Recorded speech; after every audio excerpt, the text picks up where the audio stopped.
యువత మత్తులో మునిగిపోతోంది.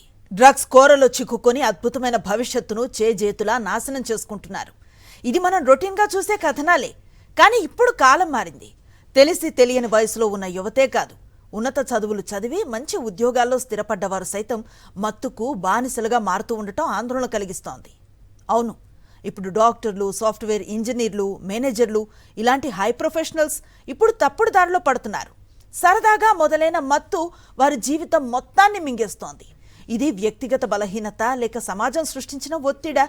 ఇలాంటి అంశాలపై ప్రత్యేక కథనం నిషా తమాషాలో చూద్దాం.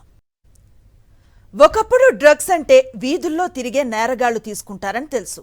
పని పాట లేని ఆవారాలు మత్తుకు బానిసైన ఘటనల్ని చూశాం. లక్ష్యం లేని జీవితాలు మత్తుకు దగ్గరవుతూ ఉండటం మనకు తెలుసు. కానీ ఈరోజు పరిస్థితి అలా లేదు. ఇప్పుడు మత్తు బానిసలంటే స్టెథోస్కోప్ వేసుకున్న డాక్టర్లు, ల్యాప్టాప్ ముందు కూర్చున్న సాఫ్ట్వేర్ ఇంజనీర్లు, కార్పొరేట్ ఆఫీసుల్లో పనిచేసే మేనేజర్లు. ఉన్నతమైన చదువు, చక్కని ఉద్యోగం, అంతకు మించి కుటుంబ సభ్యుల సహకారం, నెల నెల లక్షల రూపాయల సంపాదన, ఆర్థిక సమస్యలు లేవు. సమాజంలో గౌరవప్రదమైన వృత్తుల్లో కొనసాగుతున్న వాళ్లే ఇప్పుడు తప్పుదారి పడుతున్నారు.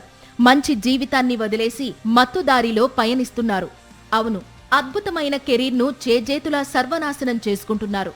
డాక్టర్లు, ఇంజనీర్లు, మేనేజర్లు ఇలా హై ప్రొఫెషన్లు ఇప్పుడు డ్రగ్స్ కు బానిసలవుతున్నారు. హైదరాబాదులో కొద్ది రోజులుగా పట్టుబడుతున్న వారిలో విద్యావంతులు ఉండడం ఆందోళన కలిగిస్తోంది. ఎడ్యుకేషన్లో టాపర్లు, ఉద్యోగాల్లో సక్సెస్ అయిన వాళ్లు, ఇంత చదువుకున్న వాళ్లు ఎందుకు మత్తుకు బానిసలవుతున్నారు? విద్య మనిషిని ఉన్నతంగా చేస్తుందని నేర్చుకున్నాం. కానీ అదే విద్య పొందిన వాళ్లు మత్తులో ఎందుకు మునుగుతున్నారు? ఇది కేవలం చెడు వ్యసనాల కథ కాదు. ఇది మారుతున్న సమాజానికి అద్దం పడుతోంది. మత్తు ఇప్పుడు స్టేటస్ సింబల్ అయింది. డ్రగ్ తీసుకోవడం స్ట్రెస్ మేనేజ్మెంట్ టూల్ అయింది. కూల్ అనిపించుకునేందుకు మత్తే మార్గమైంది. మరి ఈ మార్పుకు కారణాలేంటి? అసలు మత్తు బానిసత్వం ఎలా మొదలవుతోంది? ఈ ప్రశ్నలకు సమాధానాల కోసం మనం లోతుగా వెళ్లాలి. పని ఒత్తిడే కనిపించని శత్రువుగా మారింది. ఈ రోజు చదువుకున్న మనిషి ఎదుర్కొనే అతిపెద్ద సమస్య పని ఒత్తిడి, మానసిక ఒత్తిడి. డెడ్ లైన్లు, టార్గెట్లు, పోటీ, ప్రమోషన్ల కోసం పరిగెత్తడం ఇవే మనిషిని ఒక్కచోట కుదురుగా ఉండనివ్వడం లేదు. డాక్టర్ అయితే ఒక చిన్న తప్పు పేషెంట్ ప్రాణాల మీదే ప్రభావం చూపుతుంది. సాఫ్ట్వేర్ ఇంజనీర్ అయితే 24/7 ఆన్లైన్, అమెరికా టైమింగ్, రాత్రింబవళ్లు తేడా లేకుండా పని. ఈ ఒత్తిడిని బయటకు చెప్పుకునే అవకాశం లేదు. ఎందుకంటే నువ్వు స్టేబుల్ జాబ్లో ఉన్నావు కదా, నీకు కష్టాలేంటి? ఇక్కడే సమస్య మొదలవుతుంది. మాట్లాడలేని ఒత్తిడి లోపలే పేరుకుపోతుంది. అప్పుడు సిగరెట్ రిలీఫ్ ఇస్తుందనిపిస్తుంది, ఆల్కహాల్ స్లీప్ తెస్తుందనిపిస్తుంది, డ్రగ్స్ మైండ్ ఫ్రెష్ చేస్తాయనిపిస్తుంది. దీనికోసమే డాక్టర్లు, ఇంజనీర్లు, ఉన్నత విద్యావంతులు తప్పని తెలిసినా మత్తుదారి పడుతున్నారు. ఒకప్పుడు మత్తు బానిసలైన ఆవారాగాళ్లు, నేరస్తులు, వీధి రౌడీలు సరసన ఉన్నత విద్యావంతులు సైతం చేరిపోయారు. గౌరవప్రదమైన ఉద్యోగాల్లో ఉంటూ ఇలా రాంగ్ రూట్లోకి వెళ్లి జీవితాన్ని నాశనం చేసుకుంటుండడం ఆందోళన కలిగిస్తోంది. జనరల్గా మత్తు పదార్థాలు తీసుకునే వారికి అడిక్షన్ వచ్చే అవకాశం చాలా ఉంటుంది. ఎలా అంటే ఫర్ ఎగ్జాంపుల్ ఆల్కహాల్, కెనాబిస్, ఇప్పుడు ఓపియం, కొకైన్ అని కూడా వింటున్నాం మనం. సో వీటికి బానిసత్వం వచ్చాక ఏమవుతుందంటే అవి తీసుకోకపోతే క్రేవింగ్స్ ఉంటాయి, టాలరెన్స్ వస్తుంది, విత్డ్రావల్ సిమ్టమ్స్ ఉంటాయి. సో వాటిని అవాయిడ్ చేయడానికి మళ్ళీ సబ్స్టెన్స్ అబ్యూస్ చేస్తూనే ఉంటారు. సో వాళ్ళు ఫర్ ఎగ్జాంపుల్ సిటీలో ఉన్నారు, వాళ్ళ ఉన్న ఊర్లలో ఆ సబ్స్టెన్స్ దొరకవు అని వాళ్ళకి తెలిసినప్పుడు ఇప్పుడు ఊరెళ్తే మళ్ళీ మత్తు పదార్థాలు తీసుకోలేము, మళ్ళీ ఇబ్బంది మొదలవుతుంది. సో అదొక రీజన్ ఇంటికి వెళ్ళడం అవాయిడ్ చేయడం. ఇంకా సిటీలోనే ఉండడానికి కారణం బహుశా ఈజీ యాక్సెసిబిలిటీ, ఇక్కడెక్కడైనా దొరుకుతుంది, ఇంకా ఇక్కడ డ్రగ్స్ ఆర్ సబ్స్టెన్స్ అబ్యూస్ చేసినప్పుడు ఎవరికి తెలియదు అన్న ఒక ఆలోచన. So this is one of the reason. ఇంకా ఇక్కడ ఉంటే చలో ఏదైనా జాబ్ వస్తుంది, so somehow they can earn money and they can spend that money on substance or drugs. ఇంటికి వెళ్తే ఆ ఛాన్స్ ఉండదు, ఇంట్లో పట్టుబడిపోయే ఛాన్సెస్ ఉంటాయి. మత్తు బానిసలవుతున్న వారి సంఖ్య రోజురోజుకు పెరగడానికి పేదరికం, నిరుద్యోగం, అజ్ఞానం వల్ల కాదు, మంచి నేపథ్యం ఉన్నవాళ్లు చేరిపోతుండడం సమాజంలో వస్తున్న ఓ ప్రమాదకరమైన మార్పు. ఇది మరింత పెను ప్రమాదంగా మారకముందే ప్రభుత్వాలు మేల్కోవాలి. డ్రగ్స్ ను కూకటి వేళ్లతో పెకిలించాల్సిన బాధ్యత పాలకులపైనే ఉంది. డిగ్రీలు ఉన్నాయి, డిజిగ్నేషన్లు ఉన్నాయి, కానీ నిర్ణయాలే తప్పుతున్నాయి. పోలీసుల అరెస్టుల్లో నేడెక్కువగా కనిపిస్తోంది నేరస్తులు కాదు, నిన్నటి టాప్ ప్రొఫెషనల్స్. ఇది సరదా కోసం సృష్టించిన మత్తు ప్రపంచమా, లేక వ్యవస్థ సృష్టించిన స్ట్రెస్ ఫలితమా? డ్రగ్స్ కు బానిసలవుతున్న వారి వెనుక దాగున్న నిజాలేంటి? ఓ బీటెక్ విద్యార్థి, మరో సాఫ్ట్వేర్ ఇంజనీర్, విదేశాల్లో చదివి వచ్చిన ఇంకో డాక్టర్, ఇలాంటి యువకులు, విద్యార్థికులు డ్రగ్స్ కు బానిసలుగా మారడానికి ఒంటరితనమే ప్రధాన కారణంగా మారుతోంది. తల్లిదండ్రులకు దూరంగా హాస్టళ్లు, పేయింగ్ గెస్ట్ అకామిడేషన్లు, రూమ్స్ లో ఉంటున్న వాళ్లే మాదక ద్రవ్యాల మహమ్మారికి దగ్గరవుతున్నారు. సరదాగా స్నేహితుల బలవంతంతో రుచి చూడాలని ప్రారంభించి వదిలించుకోలేని స్థితికి చేరుతున్నారు. తాజాగా హైదరాబాద్లో 40 మంది డ్రగ్స్ వినియోగదారులకు వారి తల్లిదండ్రుల సమక్షంలో హెచ్న్యూ అధికారులు కౌన్సిలింగ్ నిర్వహించి రీహాబ్కు పంపారు. ఈ నేపథ్యంలోనే అనేక కీలకాంశాలు వెలుగులోకి వచ్చాయి. ఈ వినియోగదారుల పేర్లు ఇటీవల లంగర్ హౌస్ లో చిక్కిన పెడ్లర్స్ విచారణలో బయటకు వచ్చాయి. విజయవాడకు చెందిన ఓ రైతు కుమారుడు బీటెక్ పూర్తి చేసి నగరంలో సాఫ్ట్వేర్ ఇంజనీర్ గా పనిచేస్తున్నాడు. అమీర్పేటలోని రూమ్ లో ఉంటున్న ఇతడికి స్నేహితుల ద్వారా డ్రగ్స్ అలవాటయ్యాయి.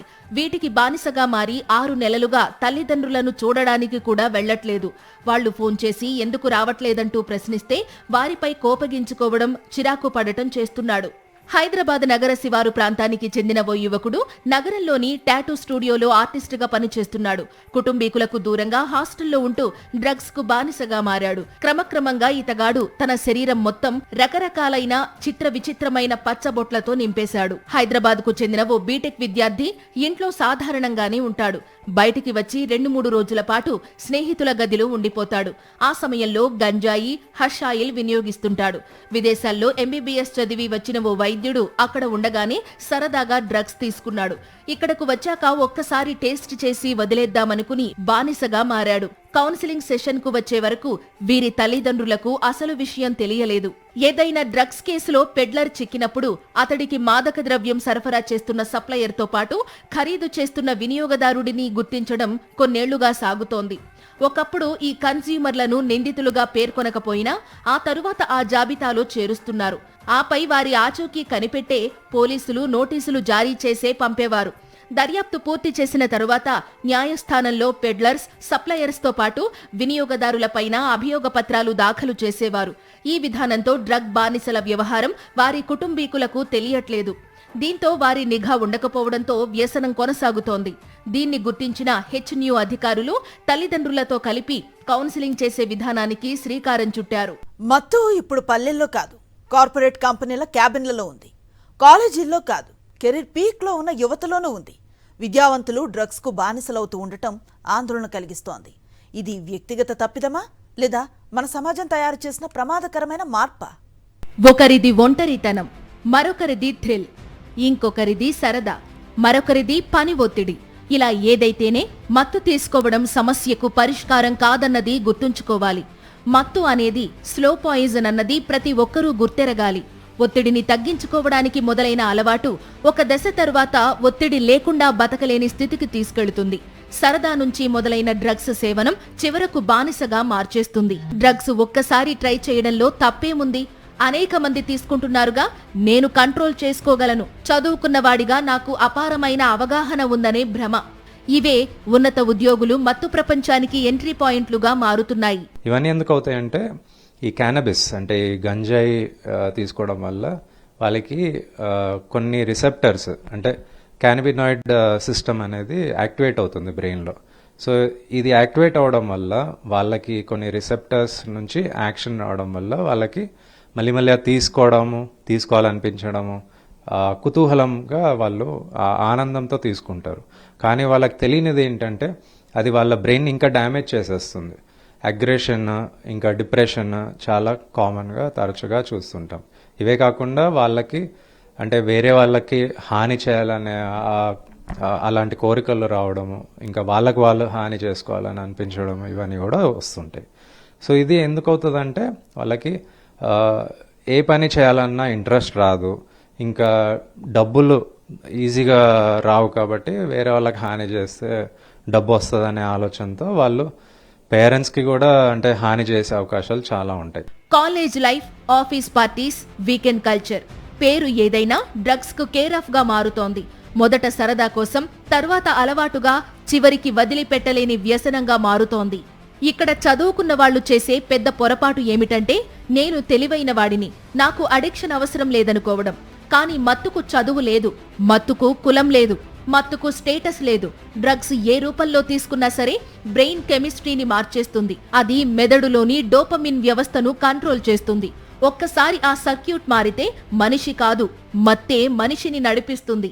వినడానికి విరుద్ధంగా అనిపించవచ్చు, కానీ మరో నిజం కూడా ఉన్నత విద్యావంతులను మత్తువైపు వెళ్లేలా చేస్తోంది. అదేంటంటే బాగా చదువుకున్న వారిలో చాలా మంది చదువుకు తగ్గ ఉద్యోగం దొరకడం లేదన్న అసంతృప్తి ఉంది.